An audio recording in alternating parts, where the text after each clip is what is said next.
자, 안녕하세요. 13주차 신문학의 세계 수업을 시작하도록 하겠습니다.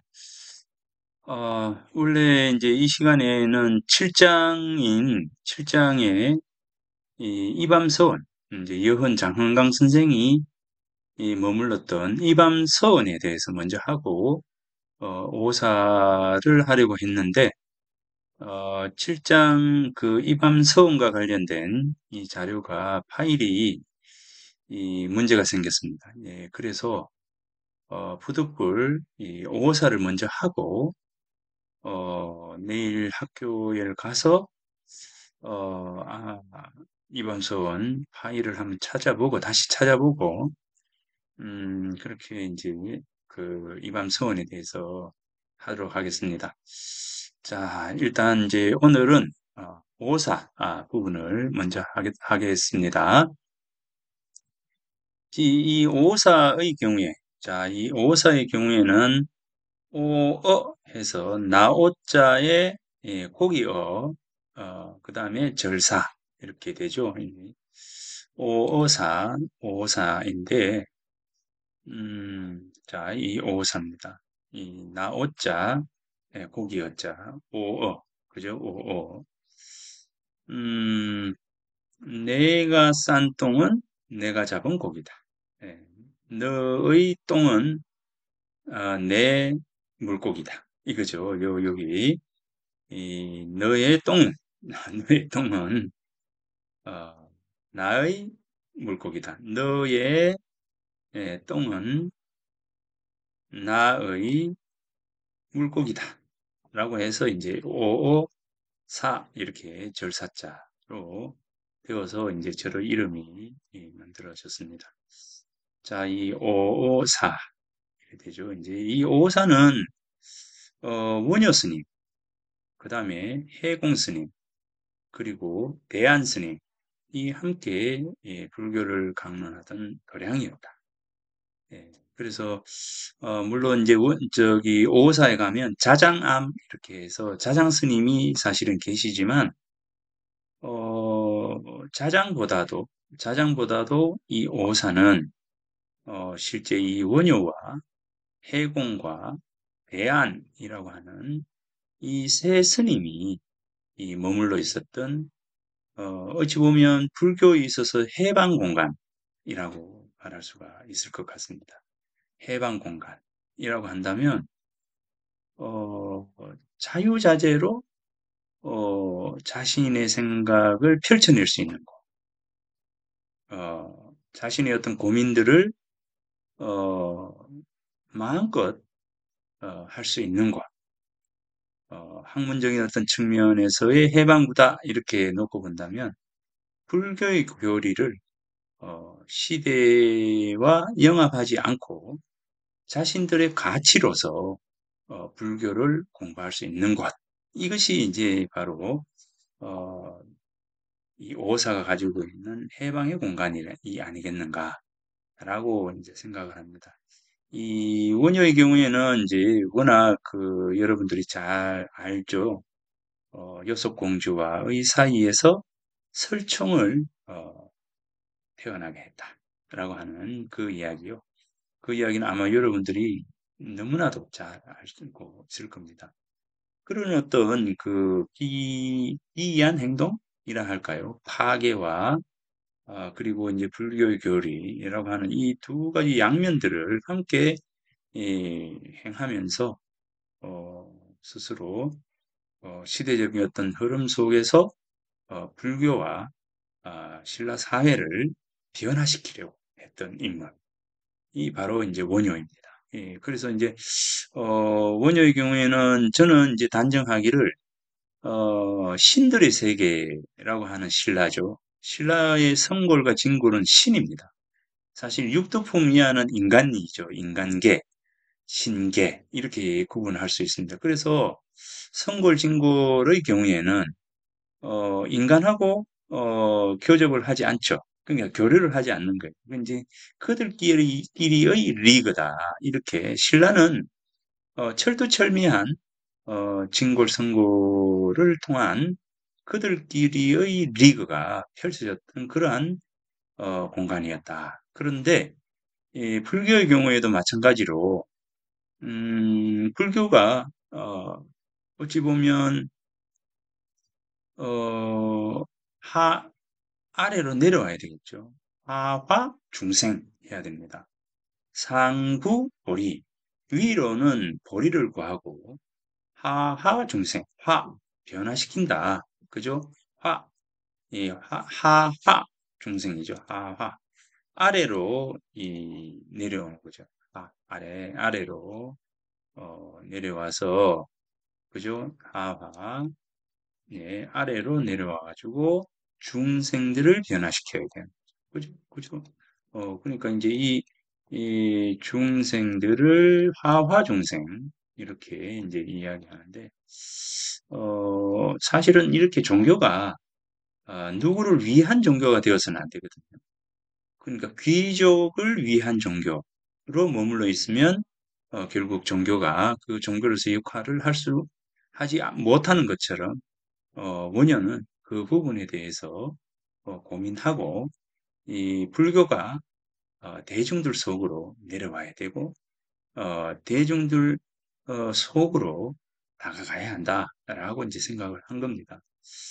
그래서 이제 하와 중생이라고 하는 대중들 속으로 불교는 가야 한다. 신들의 세상 속에 머물러 있어서는 안 된다라고 하는 이제 이런 생각들을 함께한 인물들이 바로 이제 원효, 해공, 대안이라고 하는 이런 이제 인물들입니다. 그래서 이 세 분의 그 스님들, 이 세 분의 스님들이 함께 이 오사에 머물면서 해공이 머물러 있을 때 원효가 해공에게 글을 배우러 오고, 그죠? 대한스님이 논일로 오고, 그래서 해공이 중심이 되어서 이 오사는 늘 원효와 해공과 대한이 함께 불교에 대해서 서로 토론하고 고민하고 그렇게 했던 공간이 바로 오사입니다. 이 고지도죠. 이제 이게 고지도입니다. 그래서 이 오사는 여기 있죠. 여기에 운제산 대왕암, 대왕바위, 운제산, 대왕암, 여기 운제산, 그죠? 여기 진전산 뭐 이렇게 되는데, 자, 아무튼 이 오사가 바로 여기에 있다. 그죠? 여기에 있습니다. 오사유 항하 수 이렇게 물이 내려와서 흉산강으로 이제 들어가게 되는데, 자, 아무튼 이제 이 오사입니다. 음, 자, 여기 보면 이제 오사에 각성은 처음으로 산매의 축을 열고 춤추는 호류병은 마침내 온 길거리에 바람 타며 걸려 있네. 춤추는 호류병, 이제 이 무예가, 스님이 이 무예가를 부르면서 신라의 거리, 신라의 시장을 돌아다녔죠. 그 이야기를 이제 하고 있는 겁니다. 달박은 여섯궁에 봄잠이 깊더니, 자, 요거는, 원효 스님이, 이, 요속 공주와, 그죠? 이 요속 공주와의, 예, 분들을 이제 이야기를 하는 겁니다. 누가 나에게 자루 빠진 토끼를, 주지 않겠는가? 내가 하늘을 바칠 기둥을 찍으리라. 라고 하는, 그런 노래를 부르면서 신라의 거리를 돌아다닐 때, 바로 태종무열왕이 그 노래 소리를 듣고 원효가 여인을 원하는구나 라고 이제 생각을 합니다. 마침 이 요속 공주가 이제 그 이혼을 하고 그죠? 이혼을 하고 아, 여속궁에 머물 때입니다.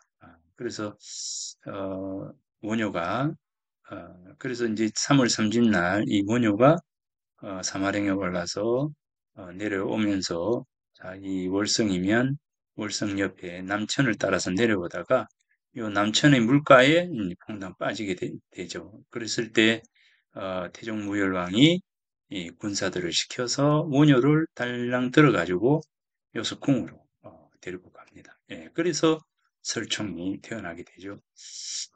각승은 처음으로 삼매경의 축을 열고 이 부분도 이제 삼국유사에 보면, 자, 삼국유사에 보면 어, 그는 일찍이 분황사에 머물면서 원효불기조에 나옵니다. 그는 일찍이 분황사에 머물면서 화엄경서를 편찬하던 중 제40 해양품에 이르러 마침내 붓을 놓았다.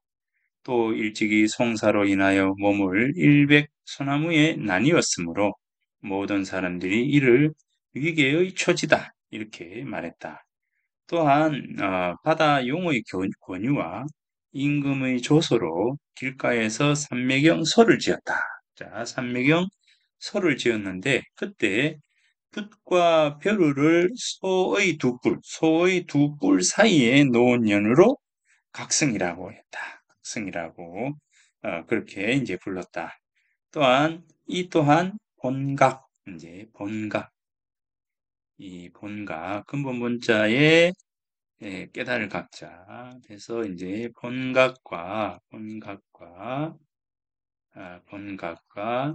시각 이렇게 해서 처음 시자에 깨달을 각자. 그래서 이제 본각과 요 시각입니다. 시각. 본각과 시각의 오묘한 뜻을 나타낸 것이다. 대한법사가 펄럭이 미워와서 종이를 붙여서 바로잡았는데 그래서 이제 이 본각과 시각에 대해서 본각과 시각에 대해서 이 원효가 이 두 부분을 이 본각과 시각을 중심에 놓고 삼매경서를 이렇게 이제 쓰게 됩니다. 그래서 삼매경을 연구를 해가지고 찬수를 하게 되는데 그 근본이 뭐냐면 본각 그 다음에 시각이라고 하는 이 두 부분을 중심에 놓고 글을 쓰게 됩니다. 이제 그러니까 이 부분을 이제 두 부분을 이제 중심에 놓았기 때문에 양각, 각승 이렇게 이야기해서 각승이라고 해서 대승 논의에 대한 중심에 이제 이 이야기를 하고 있습니다. 자, 그래서 이때 보면 이제 각성은 삼매경의 축을 열고 할 때 삼매경소를 지어 가지고 이 부분들을 적을 때 누가 오느냐면 바로 이 대안이라고 하는 대안 스님이 와가지고 이 원효의 그 삼매경소를 고쳐줍니다. 앞뒤를 맞춰주고 이렇게 하게 됩니다. 자, 그래서 이제 원효와 이 대안 스님이 아주 그 친한, 학문적으로도 굉장히 서로 이제 어울리는 그런 모습을 가지고 있습니다. 원효는 신라가 낳은 가장 큰 사람이요. 고승이요. 승승이다. 그의 대승 기신론 서와 하원경 서는 불교가 전하는 동안 전할 것이다. 그래서 이 대승 기신론서와 화엄경서의 경우에는 일본이 더 대단한 그 역작으로 이야기하고 있고 중국의 경우에도 이 원효의 이 대승 기신론서와 화엄경서를 아주 훌륭한 글로 이야기를 하고 있습니다. 그래서 원효는 사실 우리나라보다 중국과 일본에서 더 유명한 그런 인물입니다. 원효는 세계적 위인이다. 그러나 원효는 요속공주로 하여 파괴해서 설총을 낳았다. 그는 어찌하여서 파괴를 하였던가? 성성의 파괴, 그것은 큰 사건이다. 해서 추는 이광수 선생이 이 원효에 대해서 쓴 소설, 평전이라 하죠. 원효대사에 이렇게 적고 있습니다. 그래서 원효는 굉장히 큰 인물입니다. 그죠? 굉장히 큰 인물이고, 우리나라의 그 어떤 인물들보다 세계적으로 더 알려진 그런 인물이다. 그래서 이제 이런 원효가 바로 이제 오사에 와서 해공이라고 하는 인물과 그리고 대안이라고 하는 인물과 함께 어울린다라고 하는 겁니다. 원효와 인연 있는 것은 여기가 보면 분황사죠. 예, 분황사입니다. 이 경주 분황사에도 머물렀고 지금은 이제 덕동댐 물길 아래에 있는 고선사지, 예, 고선사지 이제 고선사가 있었는데 예, 그 고선사가 물댐 속에 들어감으로 해서 70년도에 이제 이 고선사에 있는 탑하고 이것을 지금 경주 박물관으로 옮겨 놓았습니다. 예, 그래서 고선사지 이렇게 이야기하죠. 그리고 이제 이 고선사지에서 전해오는 이야기는 바로 이제 사복불언이라고 하는 삼국유사에 나오는 사복불언이라고 하는 이야기가 이 고선사지와 원효와 관련이 있는 이야기로 전해지고 있습니다. 그 다음에 이제 여속공주와 인연을 맺은 이제 남천의 이제 요석궁, 설정을 낳은 요석궁 등 이원이 인연 있는 곳은 엄청나게 많죠. 그죠? 엄청나게 많아요. 어, 이 법광사 있습니다. 포항의 법광사. 법광사의 경우에도 이 원효가 짓게 됩니다. 예, 그러니까 이 원효는 굉장한 인물입니다. 어, 여기 해공이라고 하는 인물. 자, 해공은 원효와 매우 닮아 있다. 원효가 저자에서 시장에서요 무예가를 부르며 다닌 것처럼 해공도 늘 미치광이 행세를 하면서 크게 취한 채 삼태기를 걸머쥐고 거리에서 노래하고 춤을 추며 다녔다. 그래서 그를 부괴하상 삼태기를 걸머쥐고 질부자예요. 질부. 이제 삼태기를 걸머쥐고 다니던 스님. 이렇게 해서 부계화상이라고 그렇게 불렀다는 겁니다. 그러니까 이 해공이나 모녀나 자유로운 인물입니다. 자유로운. 굉장히 자유로운 인물이다.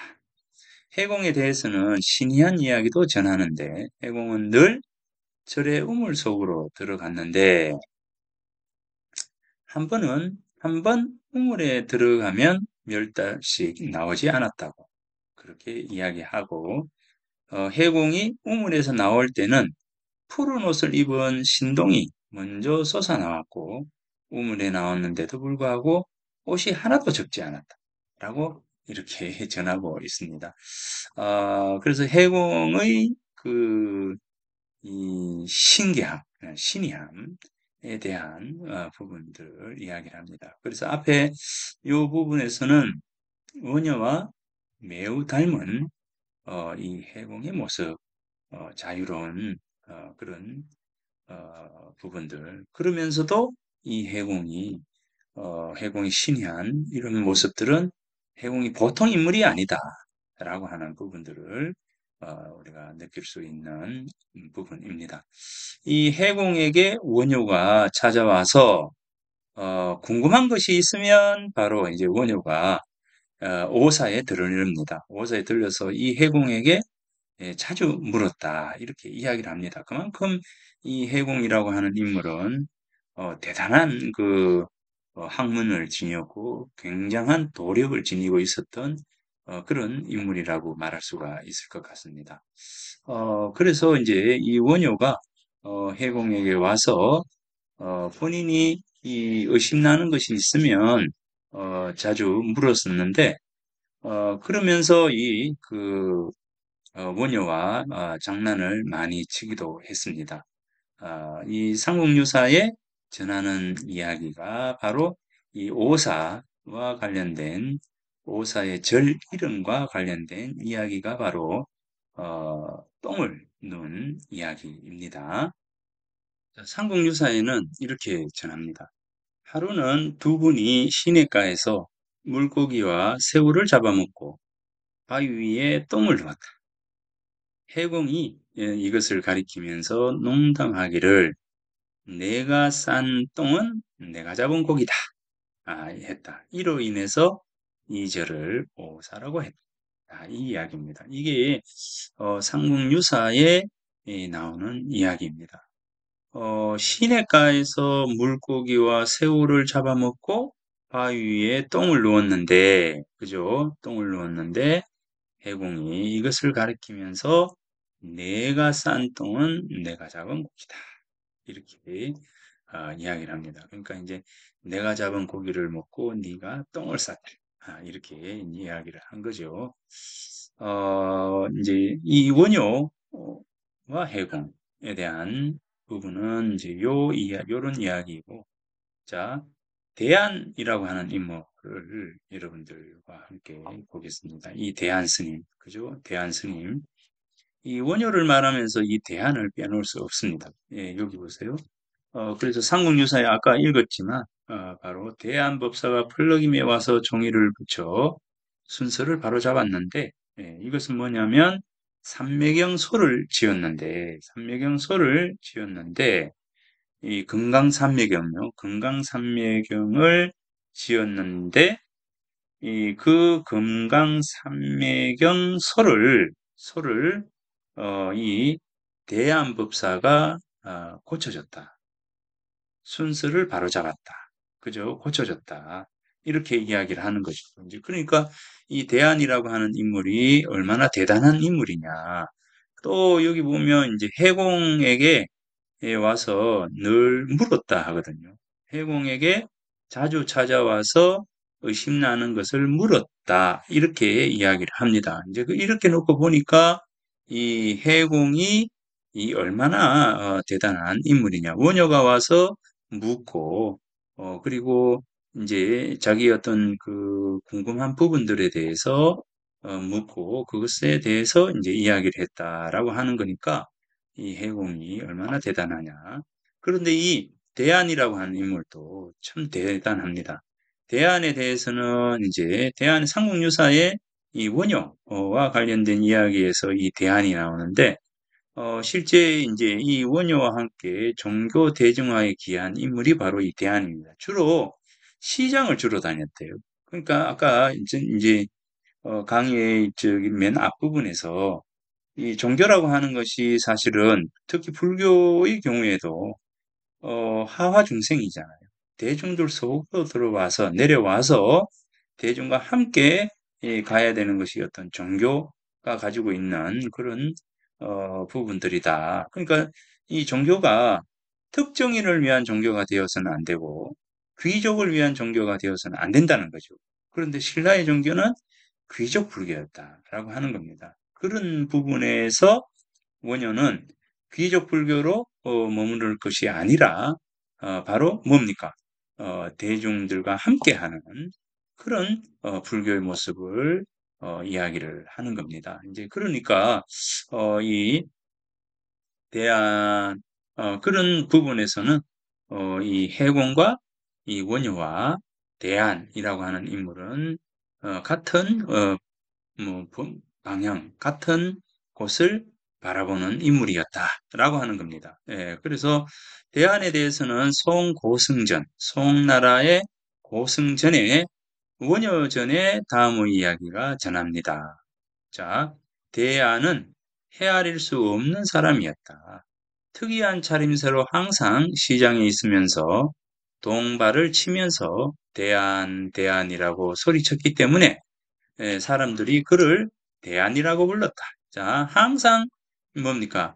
대중들이 많이 있는, 일반 사람들이 많이 있는 이 시장에 있으면서 동발을 치면서 대안이라고 이제 소리를 쳤다는 거죠. 그래서 사람들이 그를 대안이라고 불렀다. 왕의 부름을 받자 대안은 왕의 궁궐에 들어가고 싶지 않으니 형만 가져와라. 임금이 이 경전에 대해서 흐트러진 부분들을 바로잡아 달라. 이렇게 이야기를 하니까 대안이 나는 왕의 궁궐에 들어가고 싶지 않다. 그러니 경전만 가져와라. 그러면 내가 작업을 해서 돌려주겠다. 이렇게 이야기를 하게 됩니다. 그래서 경만 가져오라고 했다. 흐트러진 경을 대안은 차례대로 배열해서 팔품으로 만들었는데 모두가 부처님의 뜻에 합치되었다. 그리고 나서 대안은 빨리 가져가서 원효로 하여금 강석하게 하라. 다른 사람은 안 된다. 원효만이 된다는 거죠. 강석. 예, 이것을 풀어가지고 해석을 하고 거기에 대해서 이제 여러 사람과 같이 이 논의를 펼치는 이제 그런 자리인데 이걸 누구가요? 원효만이 할 수가 있다라고 하는 부분들입니다. 그만큼 이 대안과 해공과 원효라고 하는 이 인물이 그 정신적인 어떤 측면에서 얼마나 서로 의지했던가라고 하는 점을 알 수가 있습니다. 이제 그래서 원효, 해공, 대안이라고 하는 이런 인물들이 서로 이제 연계되어서 바로 이 오사와 관련된 이야기를 낳고 있다라고 보여집니다. 자, 여기 이제 가을이 깊어가는 가을이 깊은 오사의 풍경입니다. 어, 제가 이 오사를 찍기 위해서 이 글을 쓸 때, 이제 봄, 여름, 가을, 겨울 다 갔어요. 갔는데, 특히 가을이 예쁘더라고요. 예, 그래서 가을에 오사를 가서 찍은 사진이 바로 이 사진입니다. 예, 우리 책에도 이제 이 사진을 실어놨는데, 여기가 이 자장암, 여기가 자장암, 여기 자장암이죠. 그래서 이제 자장암은 이 뒤쪽으로 해서 올라갈 수도 있고, 자, 이 오사, 요 부분을 따라 아주 가파른 곳을 향해서 이렇게 올라갑니다. 여기가 이제 자장암이 됩니다. 자장암. 그런데 오사와 이 자장암은 서로 굉장히 그 가깝게 이렇게 있죠. 아주 뭐 대단한 암자다 이렇게 보여지고 원효암 이러면은 자장암 맞은편, 자 이쪽으로 맞은편에 자 맞은편에 있는 절이 바로 이 자장암입니다. 원효암입니다. 자 이쪽에 맞은편에 이쪽으로 쭉 가다 보면 이쪽 부분에 원효암, 여기가 원효암입니다. 여기 원효암, 자 여기가 원효암이죠. 그래서 여기 자장암을 마주하고 원효암이 있습니다. 예. 그런데 자장암은 상당히 환자도 오래되고 아주 괜찮은데 원효암은 사실은 이제 그렇게 역사적으로 이제 깊은 것 같지는 않습니다. 예. 아, 자, 이 오사. 자, 오사 내부이고 그렇죠. 여기 자장암이 보입니다. 이 골짜기를 따라서 여기에 자장암이 이 바위가 아주 대단하죠. 이 바위 위에 바로 이 자장암을 놓았습니다. 요긴데. 자, 원효암은 요렇게 해서, 그죠? 요렇게 해서 가도록, 자, 이 원효암입니다. 이 항사못이라고 해요. 항사못에서 오사에 있는 이 못입니다. 이 항사못. 여기 있는 물이 이제 흘러서, 형산강으로 들어갑니다. 자, 이 못이죠. 예, 참 예쁘죠. 자, 자, 오사는 조선시대에 들어와가지고 조선시대에 들어와서 여러 명의 선비들이 이제 찾습니다. 그 중에 오사를 찾은 인물 중에는 연일의 유배를 온 태당 유명천이라고 하는 인물.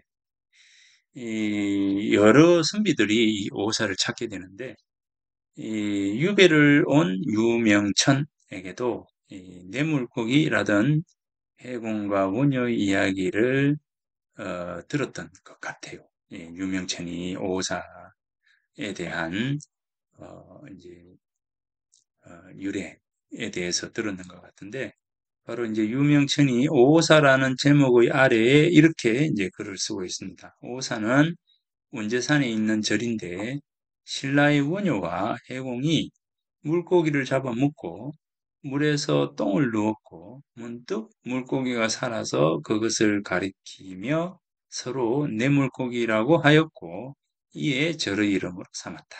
이렇게 이야기를 합니다. 그러니까 이 이야기는 삼국유사 이야기보다 조금 이렇게 뭐라 그럴까요? 이야기가 굉장히 극적으로 돌아갔죠. 예, 굉장히 또 어, 뭐라 그럴까? 저 이야기가 좀 어, 굉장히 저기 뭐라 그래야 될까요? 예, 아주 신비롭게, 예, 그렇게 이야기가 바뀝니다. 어, 똥을 누고, 이 똥은 내가 잡은 물고기를 먹고 선 똥이다. 이게 삼국유사에 나오는데, 여기서는 원효와 해공이 물고기를 잡아먹고, 물에서 똥을 누웠는데 예, 문득 물고기가 살아서 그것을 가리키며 서로 내 물고기다, 내 물고기다, 내 물고기다 이렇게 내 물고기 하는 데서 이 그 절의 이름이 유래되었다. 이렇게 어, 이야기가 된 거죠. 그러니까 약간 다른 이야기로 이제 나왔습니다. 자, 이때 유명천이 이 오사를 찾았을 때는 이 이야기가 굉장히 우리가 보통 알고 있는 이 이야기가 아주 이제 대중들에게 알려진 그런 부분들입니다. 예, 오사는 제 운제산하니 세상에서 전한다. 신라의 스님이죠. 신라의 스님인 원효와 해공이 이 물고기를 잡아서 먹고는 그저 유실 수중 물 속에서 넣는데 물고기가 잠깐 있다가 살아나서 살아나서 손으로 그것을 가리키면서 말하기를 내 물고기 했다. 그래서 구사 절을 지어서 이에 이름을 삼았다. 이렇게 이제 적고 있습니다. 이게 누가 적은 거냐면 바로 태당 유명천이라고 하는 인물이 그 제목 오사라고 하는 제목의 아래에 요렇게 적고 있습니다. 그러면서 이제 쓴 시가 바로 이 시이다. 지금 또 원효대사 때의 이야기가 전해지고 있구나. 80의 노승이 쓰러져 가는 저를 지키고 있건만 지금도 원효대사 때의 이야기가 전해오고 있다. 이렇게 해서 이 오사가 오랜 세월이 흐르면서 이제 쇠락해지고 건물이 쓰러지고 요 반쯤 기울어졌다 하니까 아주 그 쓰러져간 절이 되었다라는 거죠. 그런데 이 오사에 살고 있는 스님은 뭡니까? 80의 노승이 겨우 이 오사를 지키고 있다. 그런데 이 원효의 이야기는 여전히 전해오고 있다라고 해서 이제 쇠락해져가는 오사와 원효의 그 이야기, 이 부분이 함께 우리가 볼 수가 있습니다. 자, 그 다음에 구암 이정이라고 하는 인물이 쓴 시를 한번 보겠습니다. 아주 시가 참 좋습니다. 이게 참 좋아요. 그래서 어, 이 오사와 관련된 시를 내가 여러 편 다 이제 모아서 어, 번역을 하고 이제 해설을 하고 이렇게 다 했는데 그 중에서 이 시가 참 괜찮아요. 예, 참 좋은 시여서 자, 이 부분을 한번 보도록 하겠습니다. 이 구암 이정이라고 하는 인물입니다. 1512년에서 1571년. 자, 퇴계 이황 선생이 활동하던 시절이죠. 이 조선 중종 때 구암 이정이라고 하는 인물입니다. 구암 이정이 그 오사를 와서 쓴 시가 바로 이 시인데, 이 구암이 그 오사를 방문할 때는 이 경주 부윤의 이제 지위로 부윤으로 와서 이 오사를 방문했던 것 같아요. 예, 그래서 이제 이 구암의 오사 방문은 깊어가면은 가을이었다. 자, 그래서 이제 이 주로 이 가을, 겨울에 이 오사를 많이 방문했어요. 이제 많이 방문했는데, 그래서, 나도 이제 사진으로 담는 오사는 아까 요 보다시피 가을에, 주로 겨울에 이렇게 이제 많이 그 오사를 담았습니다. 근데 역시 그 가을, 겨울의 오사가 정말 아름답고 예뻐요. 예, 그 어느 때보다도 가을의 오사가 참 좋습니다. 여러분들 가을에 오사를 가서 한번 이제 오사를 어, 거닐러 거닐어 보는 것도 참 좋은 것 같습니다. 자, 여기 구암이 이 오사를 방문해서 쓴 시가 바로 요시입니다. 방오사, 오사를 방문하다 이렇게 됩니다. 일대 청강 백석하나인데 자연 횡말 모운단이라 추심 동학 다 추사한데 만수 황화 갱정관이라 요겁니다. 일대 청강 백석하나인데 자연 횡말 모운단이라 추심 동학 다 추사한데 만수 황화 갱정관이라. 예. 일대 청강입니다. 일대.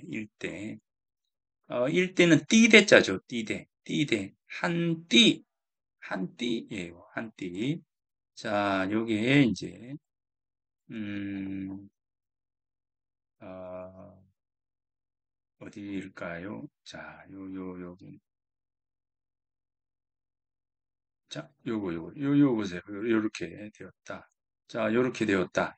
자, 이 사진입니다. 자, 이 사진을 보고, 자, 이 사진을 보고, 자, 이 사진을 보고, 자, 이 사진에, 어떻게 해요? 일대 청강. 자, 이렇게 안개가 쫙, 이렇게 끼인다는 거예요. 자, 요겁니다. 그래서, 일대 청강, 맑은 강이죠. 예, 맑은 강물, 백석한, 흰 돌처럼 흰 돌처럼 찬데, 일대 청강 백석한 한데, 한 줄기 띠처럼, 한 줄기 맑은 아까 이게 아니라, 맑은 강물이 흰 돌처럼 차가운데, 이 한 줄기 맑은 강물, 한 줄기 맑은 강물이, 자,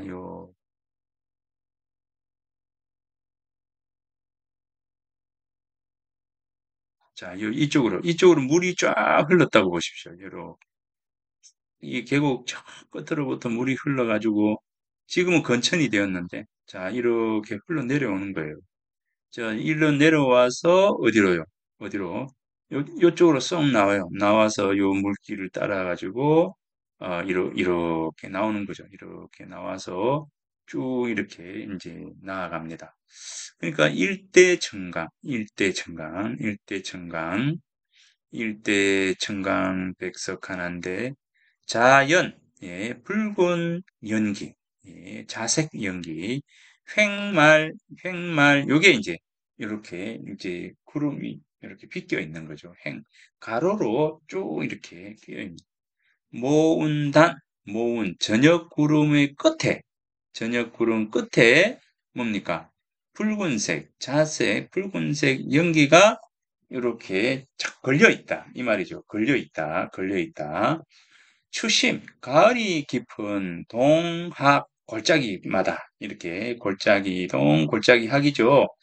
이 가을 깊은 골짜기에 뭡니까?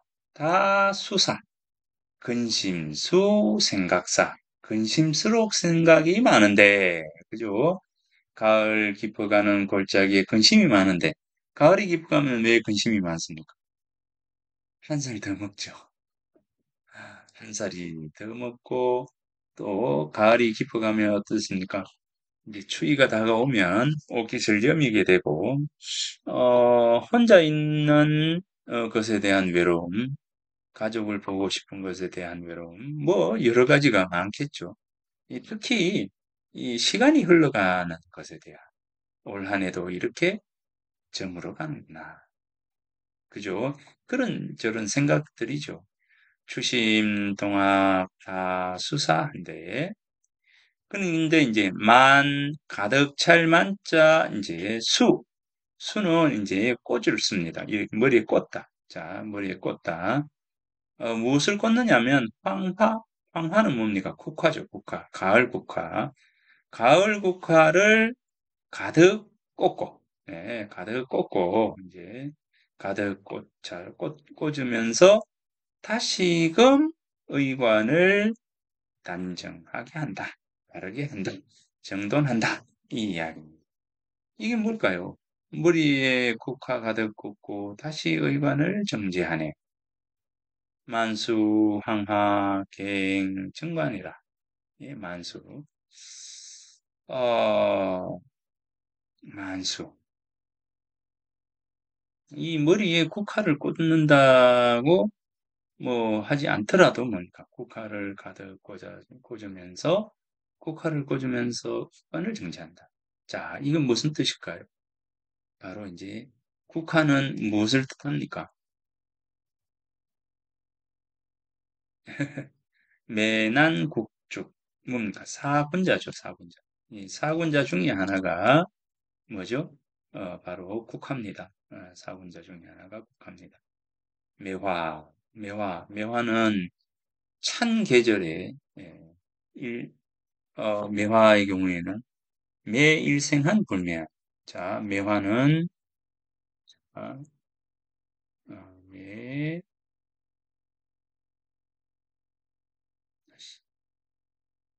자, 요 이 매화는 매일생한 자, 매일생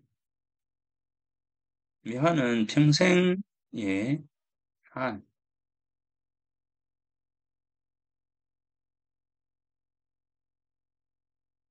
차가울 때 생겨나더라도 그죠? 불매향 자, 향기를 불매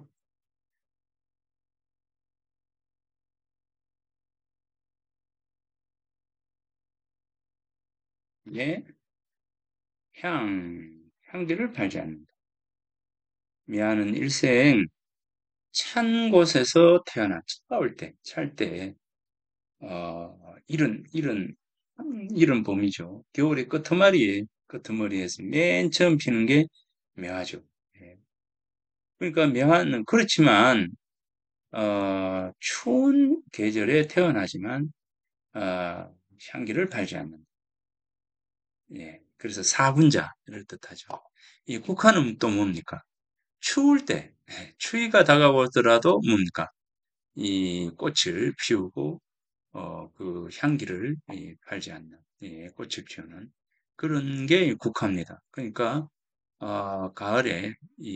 깊어가는 가을에 예, 국화를 보면서 다시 한번 마음을 다지는 그런 구암 이정의 예, 모습이 이렇게 보입니다. 자, 요 시 참 좋습니다.